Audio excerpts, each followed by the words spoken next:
Buenas tardes a todas y a todos. Bienvenidos a esta nueva conferencia ambiental que organizamos desde la Oficina Verde de la Universidad de Burgos, gracias a la colaboración de nuestros compañeros de Teleubu. En esta ocasión nos vamos a acercar a un tema relacionado con la gestión ambiental en la empresa, con la economía circular, con la reducción de la contaminación y de la producción de residuos, con otro modo de consumo y de producción mucho más sostenible que el actual. Nos vamos a acercar a un tema que nos puede parecer un poco duro o técnico, que es el análisis del ciclo de vida y el ecodiseño, pero que sin embargo vamos a abordar de la forma más asequible posible. Mi nombre es Luis Marcos, soy profesor e investigador en la Universidad de Burgos y actualmente director de su Oficina Verde. Y bueno, vamos a ver de forma muy resumida los temas que vamos a abordar. Este tema se contextualiza en el ámbito de los retos, de esos enormes retos ambientales que tenemos en el siglo XXI.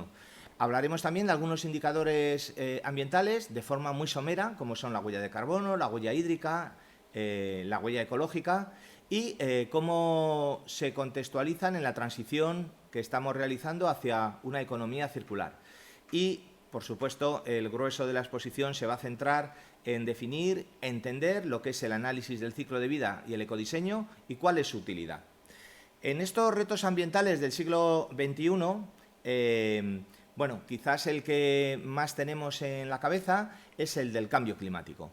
Ese cambio climático provocado por la concentración de gases de efecto invernadero emitidos por el hombre en los últimos 150 años, en la época industrial y posindustrial, y que por el efecto invernadero que se produce en nuestra atmósfera generan ese calentamiento y ese cambio climático. Como vemos en esta diapositiva, se está incrementando la temperatura por encima de la temperatura preindustrial de forma significativa. Estamos en una media ya de 1,2 grados centígrados en el conjunto de la Tierra por encima de la situación preindustrial, pero vemos que además la distribución de ese calentamiento no es homogénea, no es igual. Percibimos un calentamiento mucho mayor en las áreas continentales que en las marinas y especialmente en las zonas del norte del planeta, en el Ártico, en Norteamérica y en el continente euroasiático, donde bueno, en algunos casos las temperaturas ya están de media por encima de 4 y 5 grados centígrados respecto a la línea base. Y bueno, en un país como el nuestro, en España, que forma parte fundamentalmente del área mediterránea, las temperaturas ya están 1,5 grados por encima de la media. Este calentamiento lo vamos siguiendo a través de las concentraciones de dióxido de carbono. Estamos ya en una situación, como veis en esta diapositiva, el Día de los Enamorados, el 14 de febrero de este año, teníamos una concentración de 422 partes por millón de CO2 en el observatorio del Mauna Loa, que es el que marca la referencia de este calentamiento global. Y bueno, pues tenemos que pensar en que en la época preindustrial la concentración era de 250, 280 partes por millón, y para encontrar concentraciones tan elevadas como las actuales tendríamos que retrotraernos a hace más de 3 millones de años en la historia de la Tierra. En esta diapositiva vemos cómo el calentamiento provocado por las actividades humanas está significativamente acelerándose. Observamos ahí los 10 años más cálidos desde que hay registros. Para entendernos, de los 170 últimos años de la historia de la Tierra, desde 1850 aproximadamente, los 10 años más cálidos están todos en la última década, desde el año 2010 hasta el año 2021. Pero no solo eso, sino que si vemos los 7 más cálidos, son precisamente el 2015, el 2016, el 2017, el 2018, el 2019, el 2020 y el 2021. Es decir, que el calentamiento es progresivo y cada vez mayor. De hecho, pues nos estamos moviendo en temperaturas, por ejemplo, el año pasado, el 2021, más de 1,5 grados por encima de la media. Si queremos todavía verlo con mayor intensidad, en vez de ver el comportamiento de los años, porque a veces un año es más cálido y otro más frío por algunas oscilaciones meteorológicas y climáticas, podemos ver la situación por décadas. Y entonces aquí la gráfica nos muestra claramente un componente exponencial. La década del 2010 al 2020 es con diferencia la más cálida, pero es que es prácticamente 4 décimas de grado por encima de la década del 2000 al 2010 y 6 décimas de grado respecto a la década anterior. Es decir, que el calentamiento crece de forma galopante y las medidas de transición hacia una economía menos sustentada en el carbono pues son todavía muy limitadas. Y además la inercia de este proceso de calentamiento, aunque realizáramos acciones muy significativas, no se notarían con tanta rapidez. Es decir, que nos tenemos que tomar muy en serio la lucha contra el cambio climático. Además del cambio climático, otro de los retos ambientales que tenemos es la pérdida de biodiversidad. El desarrollo de la actividad humana, la desaparición de los ecosistemas y de los hábitats, la generalización de la contaminación, procesos como el cambio climático también, pues están provocando que, según los expertos, en los próximos 10 años desaparezcan en torno a 1 millón de especies. Si consideramos que estamos, aunque muchas todavía ni siquiera son conocidas, no están registradas, con unas cifras de 10, de 8, 6 millones de especies, pues el panorama es muy demoledor, ¿no? Además, sabemos que la biodiversidad resuelve muchos problemas a la humanidad y que la pérdida de biodiversidad y la desaparición de determinados refugios de esa biodiversidad está detrás de muchas enfermedades, de muchas pandemias, entre otras la del COVID, que hemos sufrido intensamente estos 2 últimos años y bueno, estamos de hecho en la 6ª gran extinción en la historia de la Tierra, con la diferencia de que esta es la primera vez que una extinción a gran escala está provocada por la actividad de una especie, en este caso la especie humana. Además de la pérdida de biodiversidad, del calentamiento global, otra de nuestras características es la enorme producción de residuos.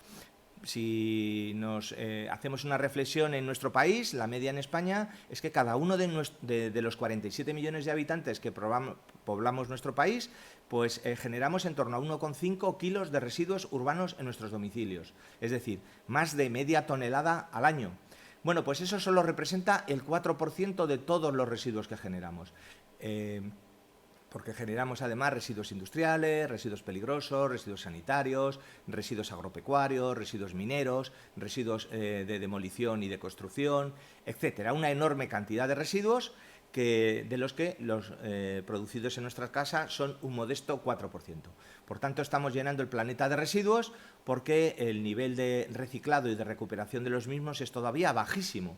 En España, más del 50% de los residuos acaban en un vertedero. Y en esta diapositiva hablamos de un poco del ciclo de uno de los residuos que más nos preocupan, los plásticos, que además en su transición en la naturaleza acaban fragmentándose en partículas muy diminutas, microplásticos y nanoplásticos que se encuentran en cualquier lugar, en el agua que consumimos, en los alimentos que tomamos, en el aire que respiramos. Y bueno, pues estamos hablando de unos materiales, los plásticos, que tienen una larguísima vida en el medio ambiente, de los que se producen en torno a 300 millones de toneladas al año y de los que, sin saber exactamente las cifras, en torno a unos 10 millones de toneladas acaban cada año en los océanos, donde se acumulan. Se acumulan en los seres vivos que allí viven, se acumulan flotando en su superficie, se acumulan en los fondos.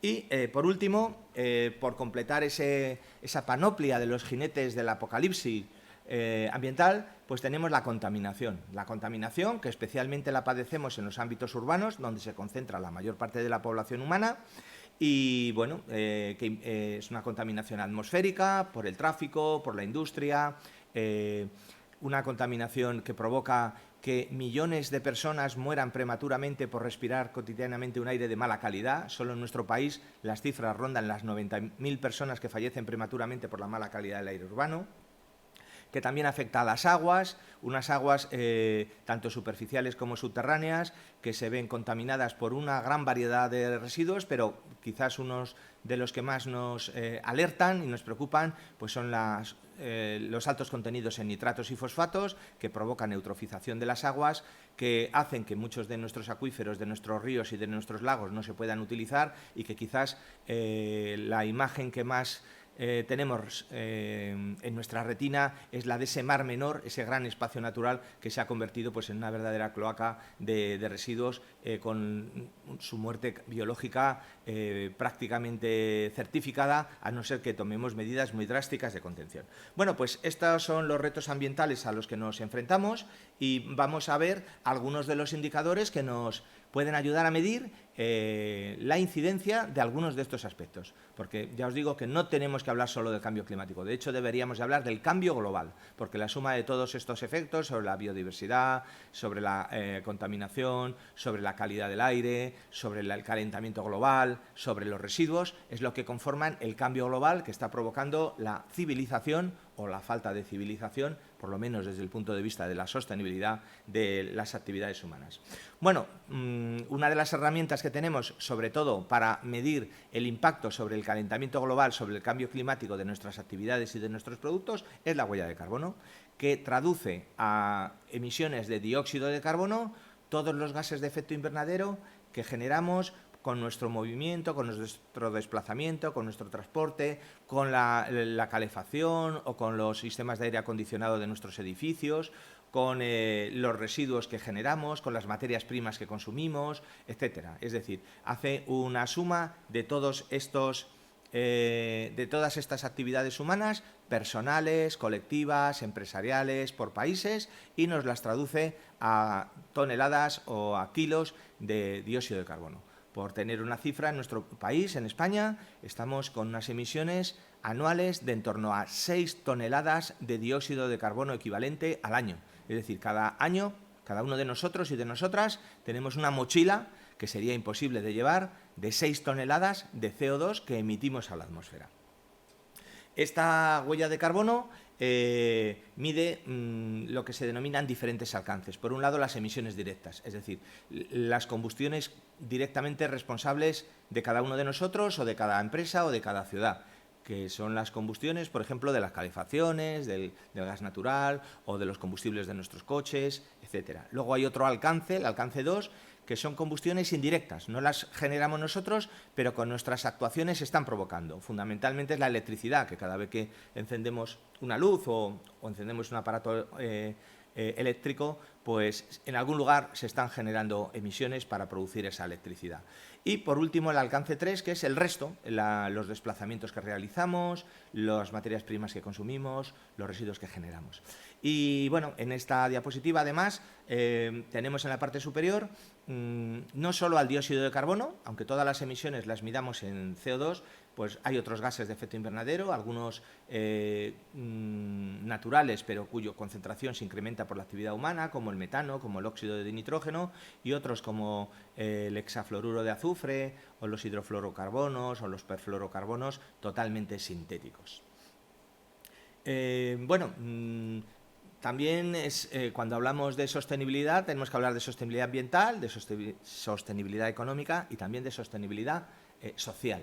Es triste, pero es así, que los países, que las poblaciones que menos responsabilidad tienen en la generación de los contaminantes y, entre otras cosas, de los gases de efecto invernadero y, por tanto, que menos huella de carbono tienen, sin embargo, son los que más están padeciendo sus negativos impactos por olas de calor, por sequías, por plagas, etcétera.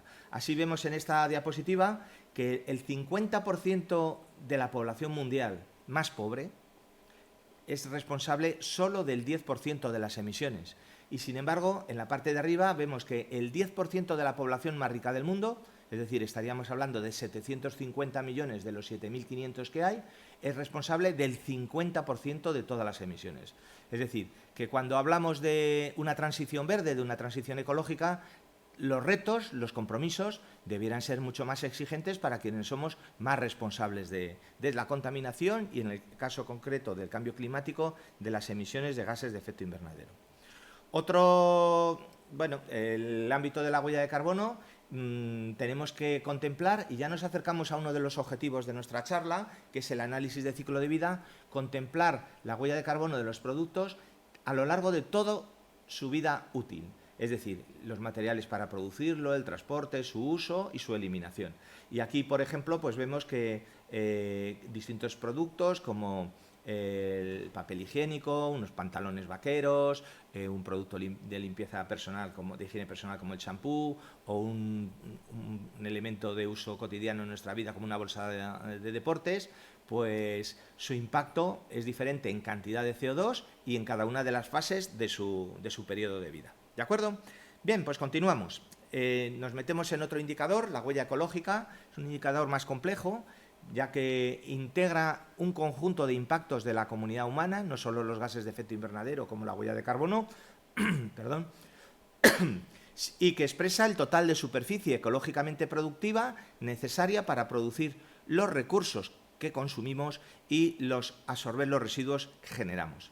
Y complementariamente a esa huella ecológica, que la medimos en hectáreas, definimos la biocapacidad de un territorio, de una superficie, como pues esa capacidad que tiene de producir cultivos, pastos, bosques, peces, etcétera, disponible. Es decir, la huella ecológica nos mide las hectáreas que consumimos y la biocapacidad, las hectáreas que tenemos disponibles para el modo de consumo que tenemos en cada momento. Y ahora nos encontramos en una situación de déficit ecológico, es decir, nuestra huella ecológica, nuestro consumo es mucho mayor que la biocapacidad, los recursos que nos genera el planeta. De hecho, estamos en una situación en la que, bueno, si seguimos a este ritmo, dentro de pocos años nos harán falta 3 planetas. Esa es la situación en la que estamos ahora en España. España tiene una huella ecológica en torno a 1,5 millones de kilómetros cuadrados, es decir, 3 veces más que nuestra superficie, y la huella ecológica del conjunto del planeta es de 1,6, 1,7 veces. Es decir, estamos consumiendo recursos por encima de los que el planeta puede proporcionarnos a lo largo de un año, y además estamos consumiendo productos de forma, en algunos casos, irreversible, porque se está reduciendo la biocapacidad del conjunto del planeta por la desertificación, por la contaminación, por la sobreexplotación. Y luego, además, tenemos que tener en cuenta que el planeta es finito. Por mucho que queramos imaginarnos situaciones de ciencia ficción, de que vamos a ir a vivir a Marte, a la Luna, a grandes estaciones espaciales, bueno, el planeta que tenemos es este. Es un planeta muy hermoso, tiene unos espacios naturales, unos paisajes, un patrimonio que nos fascina y que en parte es fruto de la herencia pues de la actividad humana y de otras especies durante millones de años, y desde luego lo que no podemos permitir es que se deteriore más. Bien, como os decía, y reincidimos en este aspecto, que la huella ecológica en el caso del total del planeta, pues estamos en 1,7 veces la biodisponibilidad, son datos del 2014, desgraciadamente esto sigue incrementándose, y vamos a terminar con estos indicadores ambientales con la huella hídrica. Estamos preocupados cuando estamos grabando esta conferencia, estamos preocupados con la sequía que tenemos en España, con la sequía que vemos en las zonas de África, que genera hambrunas, que genera grandes migraciones y que genera pérdida de biodiversidad, y nos preocupa el agua.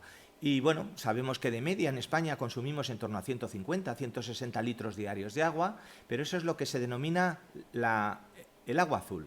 El agua, digamos, que nos tarifan los servicios públicos o privados que suministran el agua a nuestros domicilios, pero gastamos mucha más agua en nuestros productos y en nuestro modo de consumo.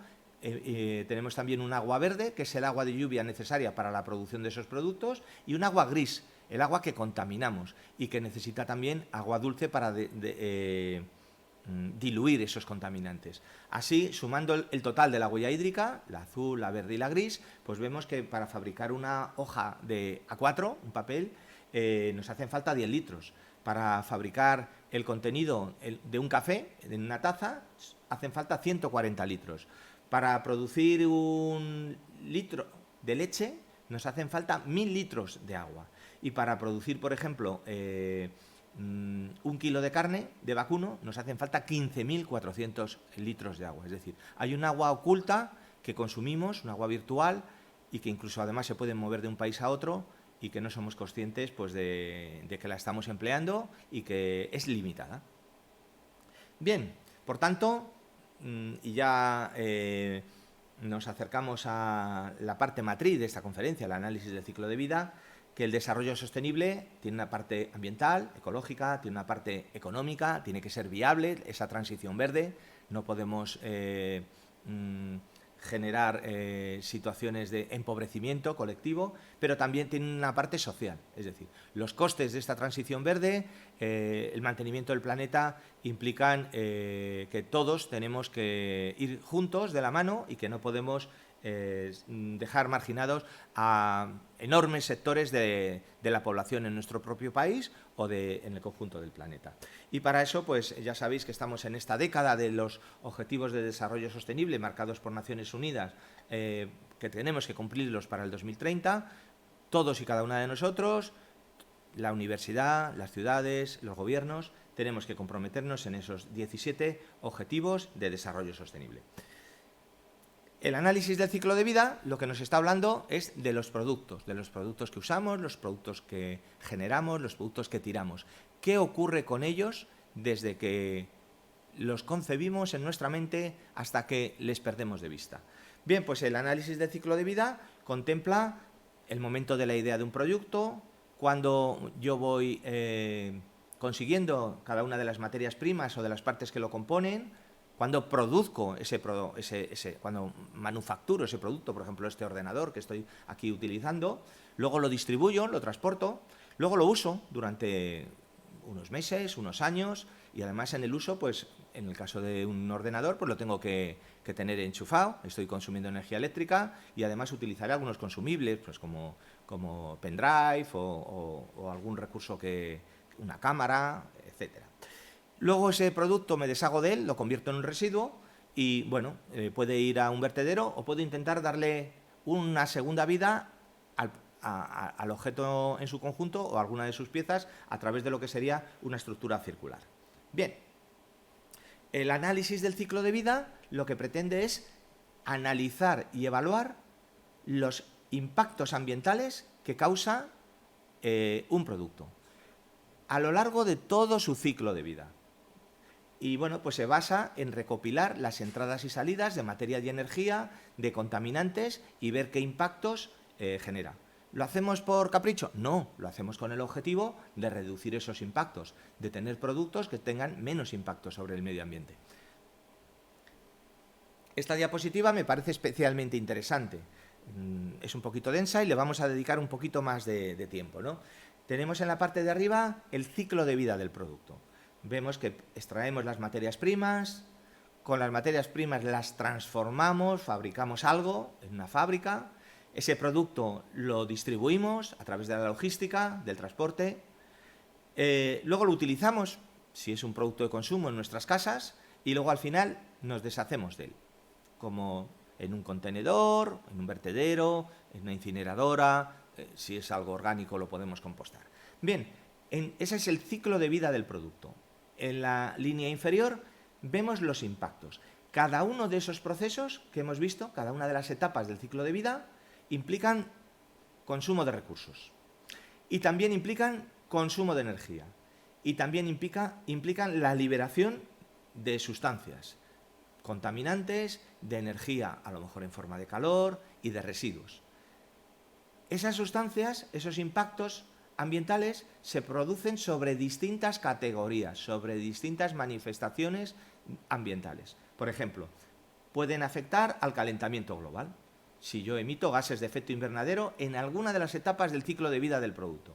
Pueden provocar la acidificación de la atmósfera o de los suelos, por ejemplo, si yo estoy emitiendo ácidos, por ejemplo, a través de la lluvia ácida, ácido nítrico o ácido sulfúrico. Pueden afectar a las aguas a través de la eutrofización, si estoy generando emisiones de fosfato o de nitrato. Pueden dañar a la capa de ozono, si yo emito clorofluorocarbonos. Pueden crear contaminación urbana, smog, si se generan óxidos de nitrógeno, ozono, oxidantes fotoquímicos, partículas, compuestos orgánicos volátiles, algo muy habitual en el humo en la atmósfera de nuestras ciudades.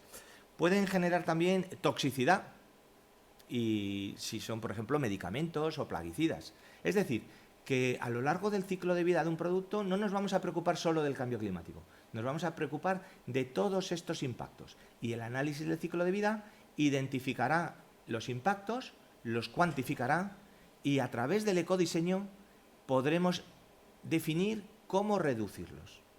Podemos ver que un impacto es muy grande, tenemos que actuar ahí, otro que nos parecía muy significativo no lo es tanto. Es decir, a través de esta metodología podemos mejorar mucho nuestro proceso de fabricación de productos y el consumo de los mismos.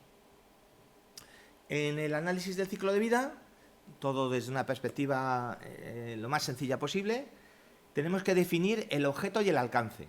Es decir, ¿de qué estoy yo calculando el objeto de vida, el ciclo de vida? Diréis, pues esto es trivial, ¿no? Bueno, ya veremos que no es tan sencillo. Y luego los límites, porque si somos perfeccionistas, los impactos que podemos medir con nuestras elevadísimas y potentes técnicas analíticas, pues nos llevarían a algo totalmente inabordable.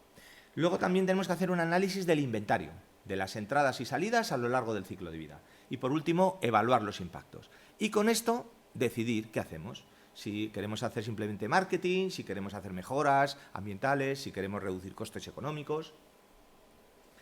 Bien, y en primer lugar, como os digo, tenemos que realizar un inventario del ciclo de vida. No es algo tan sencillo. Ahí tenemos una figurita en la que comenzamos con los recursos naturales, los explotamos, los trasladamos, los llevamos a una fábrica donde fabricamos, volvemos a distribuir, los llevamos a otra fábrica donde ya producimos nuestro producto, hacemos la distribución al cliente, lo utilizamos y llegamos al fin de vida. Podemos entender que el ciclo de vida de nuestro producto es en mi fábrica, desde la playa de entrada de materias primas al muelle de salida de los productos. Y me desentiendo de todo lo que ocurre antes y después. Eso es lo que se conoce como un análisis de puerta a puerta. Obviamente es insuficiente. Hay análisis más avanzados que hacen una trazabilidad de los proveedores, desde las materias primas hasta que yo fabrico mi producto. Y otros más exigentes en los que él entiende, y es lo que ocurre en general en los países más avanzados, la Unión Europea, en España, que el que produce un producto tiene una responsabilidad por haberlo producido y tiene que seguirlo. Es lo que ocurre, por ejemplo, con los sistemas integrados de gestión de residuos. Y estaríamos hablando de un ciclo de vida desde la cuna a la tumba, desde la cuna hasta la tumba. Y si somos realmente unos convencidos de la economía circular, pensad que en España todavía solo el 8% es economía circular, el 92% es economía lineal, pues diríamos, no de la cuna a la tumba, no del bosque de la Amazonia a un vertedero, no, queremos reciclarlo todo. Es decir, que la tumba sea una manera, un camino de volver a generar materias primas y volver a generar energía para que el ciclo sea virtuoso. Bien, eso sería lo ideal. Lo que ocurre ahora pues, es que estamos externalizando costes sociales y costes ambientales que alguien los paga. Los paga el planeta, los pagarán nuestros nietos, los paga la calidad de vida que tenemos. Esta diapositiva tan sencilla a mí me parece útil, lo suelo comentar con mis alumnas y alumnos del máster de Economía Circular. Yo les enseño estas dos manzanas que parecen iguales, ¿no? Y bueno, aquí hacemos una apología distinta. Nos imaginamos que la manzana verde se produce en un huerto de cercanía por parte de un paisano que la viene a vender en un mercado ecológico donde no utiliza ningún tipo de producto químico. Algunos años tiene muchas, otros tiene pocas. Son variedades autóctonas y además tienen un sabor muy rico.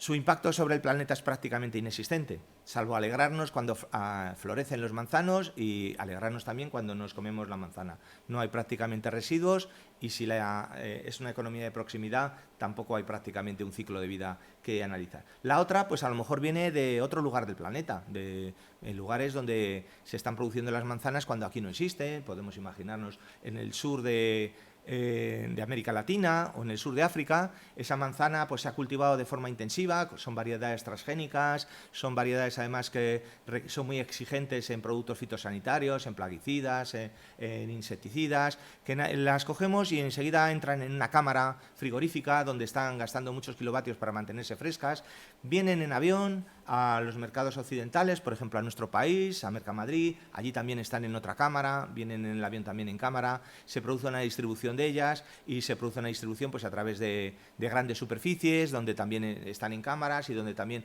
luego hacemos una distribución extensa. El impacto ambiental de las dos manzanas que nos parecen iguales es muy diferente, porque el análisis del ciclo de vida de estas dos manzanas es muy diferente. Bien, por eso es tan importante que midamos estas cuestiones, que diferenciemos una economía lineal como la que tenemos hasta ahora, que representa la figura de la izquierda, extraemos materias primas, las transformamos, las usamos y las tiramos, a una economía circular en la que intentamos que las materias primas que elegimos se puedan incorporar al ciclo de la economía circular, las utilizamos y cuando dejamos de utilizarlas les damos una segunda vida a través de una amplia gama de opciones que tenemos para ello. Esa economía circular, reflejamos una imagen de la Fundación Ellen MacArthur que se ha hecho pues, muy popular, nos habla de los círculos. A la derecha tenéis en azul los círculos de los productos técnicos, tecnológicos, que es mucho más complicado de reutilizar, porque son productos basados en el hormigón, en el vidrio, en los metales, en los plásticos. Y tenemos los círculos más virtuosos, los verdes, a la izquierda, que son los productos basados en la naturaleza, que siempre es mucho más fácil de volver a integrar. Y que nos dicen, en todos los casos, que podemos reusar los productos, los podemos compartir, los podemos arreglar, los podemos reutilizar, los podemos, si no hay otro remedio, extraer las materias primas de ello, y que lo último pues, es el reciclarlos desde el punto de vista de solo aprovechar algunas partes de los mismos o la incineración. En el análisis del ciclo de vida del producto tenemos aquí la producción, la fabricación, la distribución, el uso y el residuo. En cada uno de estos puntos, en cada una de estas etapas, lo que ocurre antes de la fabricación, lo que ocurre en la fabricación y lo que ocurre después de haber fabricado el producto, hay entradas de materias primas y de energía y hay salidas de materias primas y de energía. Tenemos que medirlas para hacer el análisis de ciclo de vida. Cada una de esas entradas en cada uno de los puntos del ciclo de vida genera impactos muy variados, ya hemos hablado, sobre la eutrofización, sobre la capa de ozono, sobre el calentamiento global, sobre la toxicidad, etc. Bien, tenemos que medir también esos impactos. Con esto ya estaríamos haciendo ya el análisis del ciclo de vida. Por tanto, en el análisis del ciclo de vida marcaremos un objetivo y un alcance, haremos un inventario, definiremos el grado con qué grado de intensidad lo queremos desarrollar del ciclo de vida, mediremos los impactos y con los resultados haremos una interpretación y si queremos darle un sentido ambiental, realizaremos un ecodiseño para mejorar, para reducir esos impactos. Lo primero que haremos será un diagrama de flujo similar a este, en el que vemos las entradas de las distintas materias primas, las cuantificamos, esas materias primas llegan a algunos ámbitos de fabricación, de ahí vuelven a salir nuevas materias primas, acaban saliendo también residuos y además de la entrada de las materias primas tenemos entrada de energía, tanto en los procesos de fabricación como en el uso y al final residuos. Bien, pues es lo que tenemos que hacer, un diagrama de flujo de materias primas y de energía, cuantificando las materias primas, los residuos, la energía consumida y los distintos productos que se generan. Cuando hablábamos de los límites del sistema, pues vemos que algo que podemos tener muy claro, por ejemplo, en algo que todos conocemos, un coche. Bueno, podemos decir que el producto es un coche. Bueno, pero un coche, a lo largo de todo su ciclo de vida, no es solo un coche. Es un coche, si cambiamos los neumáticos 4 veces, 16 neumáticos, 14.000 litros de combustible, 150 litros de aceite, 20 filtros de aceite, 12 filtros de aire, etcétera, etcétera, etcétera. Es decir, el ciclo de vida de un coche no es solo fabricar un coche, no es solo un automóvil, son más cosas. Esto lo tenemos que tener en cuenta en todos y cada uno de los puntos del ciclo de vida del producto, no solo en el coche, sino en todo lo anterior y en todo lo posterior. Ya se nos complica un poquito más el diagrama, ¿no? Y bueno, tenemos que definir la unidad funcional. Respecto a aquello establezco mi análisis de ciclo de vida. Puede ser, en el caso del coche, puede ser un coche o puede ser por kilómetro. Es muy frecuente que veamos la huella de carbono de un coche pues por 100 kilómetros que recorre, ¿no? Es decir, No hay ningún problema con tal de que definamos claramente los límites y la unidad funcional. La unidad funcional me implica ir al detalle. Por ejemplo, decimos, ¿cuál es el ciclo de vida o el impacto de una camiseta? Bueno, ¿de qué hablamos? De una camiseta. Bueno, pero ¿de cuánto es esa camiseta? Bueno, pues es una camiseta de la talla M. Ya estamos midiendo la cantidad de material que tiene esa camiseta. ¿Qué pasa con esa camiseta? Bueno, pues me la pongo una vez a la semana y la lavo una vez a la semana con una lavadora a 30 grados, en la que añadiré un detergente tal. Eso lo tengo que tener en cuenta. ¿Y cuánto? Bueno, pues a mí mi camiseta me dura 5 años con esa vida útil. Entonces la unidad funcional ya no es una camiseta, sino que ya concretamos. Es una camiseta de la talla M, que la uso una vez por semana, que la lavo en una lavadora a 30 grados y que tiene una vida útil de 5 años. Ahí ya yo puedo comparar distintas camisetas. ¿Vale? Una camiseta a lo mejor de poliéster o de una camiseta de algodón industrial o una camiseta a lo mejor de algodón ecológico. Voy a mi diagrama de flujos. Identifico mi sistema completamente, todos los flujos, entradas y salidas, y establezco los límites.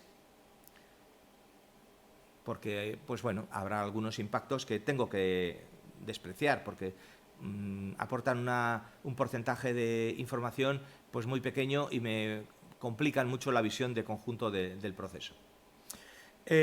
Cuando hago el inventario, identifico los impactos, es decir, esas salidas que afectan al medio ambiente de energía y de materiales y de contaminantes, ahora tengo que evaluarlos. Los tengo que clasificar, los tengo que caracterizar y, bueno, en una tercera fase, si es necesario, hago una normalización, agrupación y ponderación. La clasificación. Voy a agrupar todos los impactos que tengan que ver con un aspecto, con una categoría ambiental. Por ejemplo, si yo tengo emisiones de CO2, si tengo emisiones de clorofluorocarbono, si tengo emisiones de metano, pues los agrupo esas emisiones en emisiones que tienen un impacto sobre el cambio climático. Y así voy haciendo una serie de clasificaciones que no sean demasiado extensas, porque si no sería muy difícil percibir la visión de conjunto, pero que tampoco sean excesivamente simplistas. Así, por ejemplo, pues yo tengo, en este caso, categorías: calentamiento global, consumo de energía, reducción de capa de ozono, eutrofización, acidificación, consumo de materias primas, generación de oxidantes fotoquímicos. Y yo decido unas unidades: el CO2, los megajulios, los kilos equivalentes de CFC11, los kilos equivalentes de nitrato, de SO2, las toneladas de materias primas consumidas o, en el caso de los oxidantes fotoquímicos, los kilogramos equivalentes de etileno. Bien, así yo ya tengo unas unidades de medida y agrupo una infinidad de contaminantes o de impactos en unas categorías ya más limitadas. Claro, todo proceso de simplificación implica algo de pérdida de la información, pero ganamos en capacidad de manejo. Aquí tenemos, por ejemplo, una base de datos para análisis de ciclo de vida, que es la RECIPE 2008 en este caso concreto, pues ya nos habla de más categorías, nos habla de hasta 18 categorías. Vemos que van ampliándose y, bueno, pues estas categorías lo que hacen es agrupar factores de sustancias distintas, pero cuyo impacto sobre el medio ambiente es el mismo en una determinada categoría. Así, por ejemplo, si tenemos emisiones de CO2, de metano, de NO2O, de CFCs o de hexafluoruro de azufre, pues todas impactan sobre el calentamiento global, lo que pasa es que no lo hacen de la misma manera. Entonces, damos unos factores de conversión porque, por ejemplo, una molécula de metano equivale a 21 de CO2 o una de óxido de nitrógeno a 300 o una de hexafluoruro de azufre a 22.800. Entonces, digamos, convertimos las distintas unidades en una sola. Y también tenemos el hecho de que algunas sustancias no tienen solo un impacto ambiental sobre una categoría, sino que lo tienen sobre varias. Y aquí vemos, por ejemplo, que el clorofluorocarbono, el CFC 115, que está al final de la tabla, en la última fila, pues impacta sobre el calentamiento global, impacta sobre la reducción de ozono. El SO2 solo sobre la acidificación. El metano y el CO2 solo sobre el calentamiento global. Es decir, que una sustancia puede tener impacto sobre varias categorías.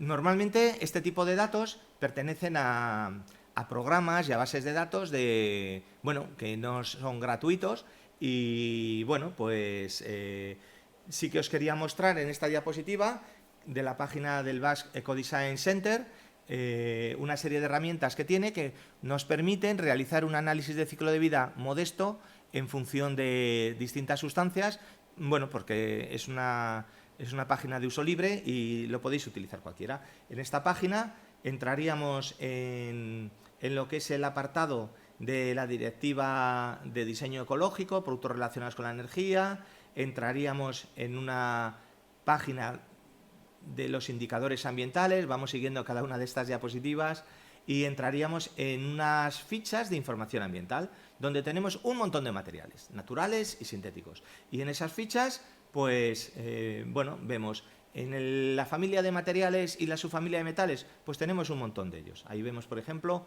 el cobre. Y dentro del cobre, pues veríamos aquí los impactos ambientales que tiene.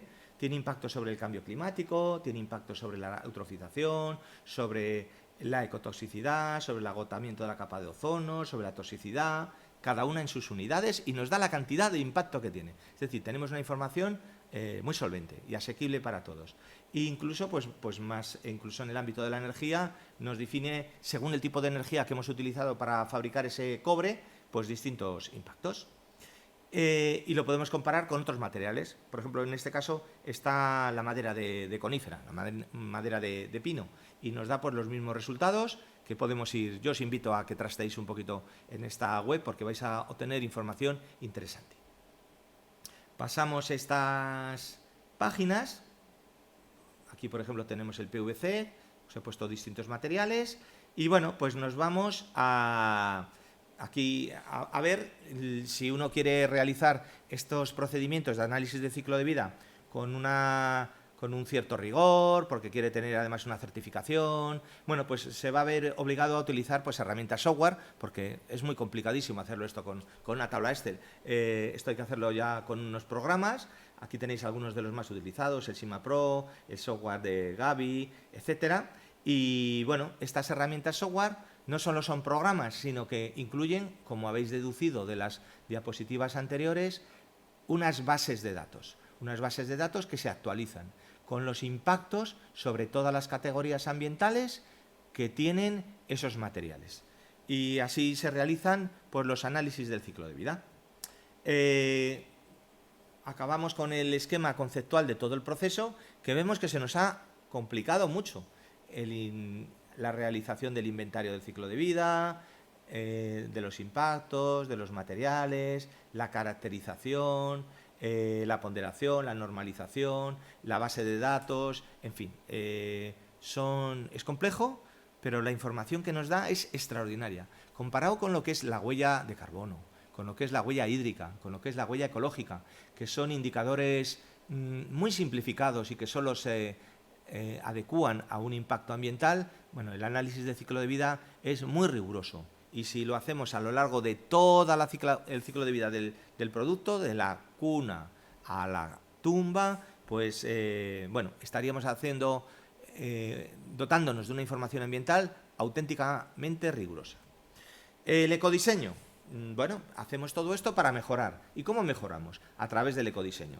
Aquí, bueno, pues vienen muchas cosas, porque la definición no es tan trivial. Pero bueno, podríamos decir que es la integración de todos los aspectos ambientales en el diseño y en la fabricación de un producto. ¿Con qué objetivo? Bueno, con un objetivo que es reducir los impactos ambientales adversos a lo largo del ciclo de vida.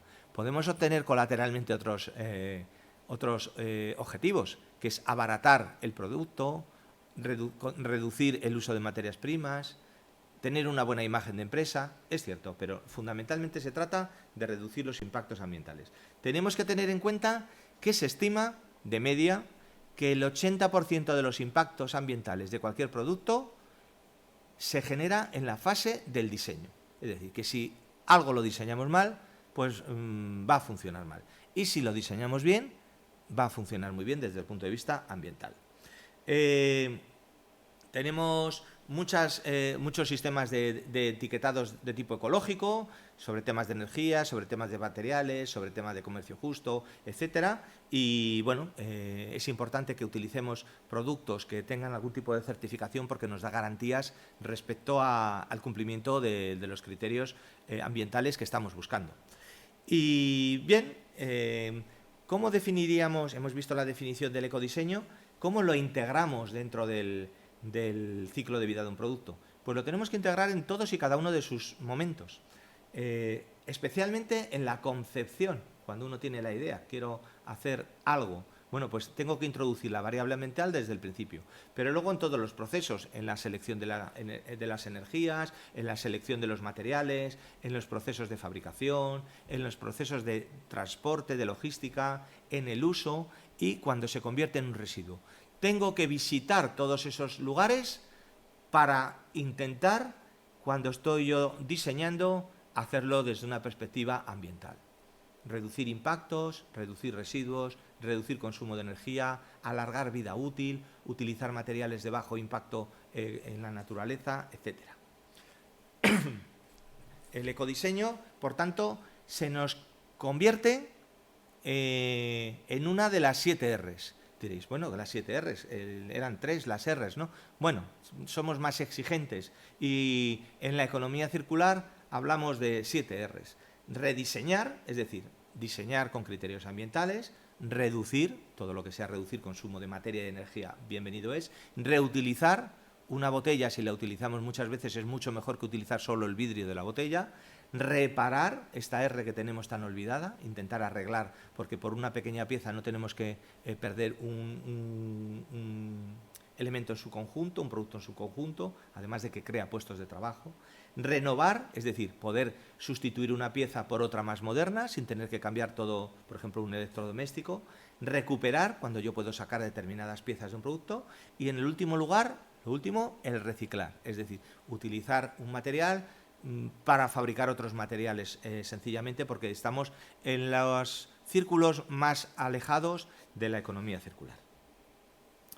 Por ver algunos ejemplos que yo creo que son visuales, algo que desgraciadamente producimos todos muchísimo en nuestros domicilios y en nuestras empresas y en las corporaciones en las que trabajamos. Los envases. Bueno, pues a la hora del ecodiseño tenemos que trabajar con envases que sean fácilmente separables los distintos materiales y los distintos componentes que tengan. Envases que si son grandes pues se puedan plegar porque es más fácil gestionarlos desde los contenedores que habitualmente tenemos de recogida selectiva. Tenemos que utilizar materiales compatibles entre sí y como eso no lo traemos en nuestro ADN, diferenciarlos, pues hay tablas que nos dicen qué tipo de plásticos son compatibles con otros a la hora de reciclarlos, qué tipos de metales lo son y cuáles no. Tenemos también que utilizar materiales de diferente densidad, porque en las plantas de separación de residuos pues se utilizan muchas veces estos criterios de distinta densidad. Que las etiquetas no cubran toda la superficie del envase, porque los detectores ópticos van a tener mucho más difícil separar los distintos tipos de plástico. Evitar los tonos oscuros, porque tampoco favorecen la separación de los distintos tipos de plásticos o de materiales. Mejor utilizar envases sin color que envases coloreados. Evitar tintas que tengan toxicidad y que hay un catálogo de las que no se recomiendan. Utilizar adhesivos, esas pegatinas que pueden llevar los envases que sean solubles en agua y evitar el uso de siliconas también en los envases. Estos aspectos tan básicos se han ido elaborando en el ámbito del ecodiseño para que los impactos ambientales de los mismos pues, sean menores. Obviamente a todos se os ocurrirá y que sean a lo mejor de materiales biodegradables, que sean a lo mejor de un biopolímero, mejor que de un plástico sintético, por supuesto. En el ecodiseño, aquí vemos dentro de este totum revolutum circular el ámbito de los electrodomésticos. El ecodiseño entra en esa introducción de la variable ambiental al diseñar el producto, el hacerle eficiente en cuanto a los recursos, las materias primas y la energía, que yo lo pueda alquilar, que yo lo pueda utilizar sin ser el propietario, ya estamos en nuevos modelos de negocio, que lo pueda compartir, una lavadora, podemos tener una cada uno en nuestra casa, pero puede haber una compartida para más gente, porque la verdad es que no la usamos todos los días, a todas horas, que se pueda reparar, que cuando se ha estropeado se pueda arreglar y pueda entrar en un circuito de venta low cost, por ejemplo, gente que no necesita el último modelo de lavadora y que con una más sencilla, pues porque vive en un piso de estudiantes o otro tipo de criterios, pues la pueda tener prestando el servicio con la misma calidad, que pueda yo separar todas las piezas, que pueda separar todos los materiales y que los pueda volver a incluir en el ámbito de la recircularización.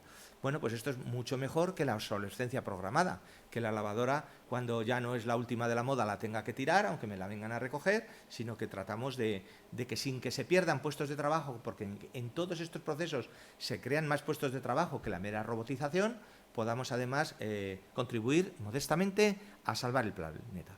Nos vamos alejando del principio de la charla y acercándonos al final. Entonces, vemos cómo la economía lineal es un desastre, agotamos recursos, llenamos el planeta de contaminación, dejamos a las futuras generaciones sin posibilidad de futuro.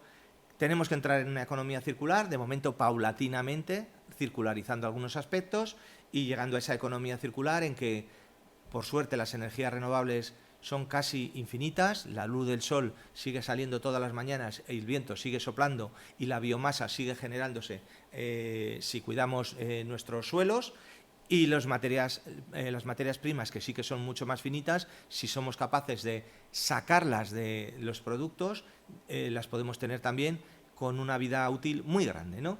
Y para ello pues tenemos que utilizar modelos de negocio basados en el diseño, en el ecodiseño, que es lo que veis en los 5 circulitos de la parte superior, utilizando materias primas y energía renovables, extendiendo la vida útil de los productos, creando plataformas de compartir.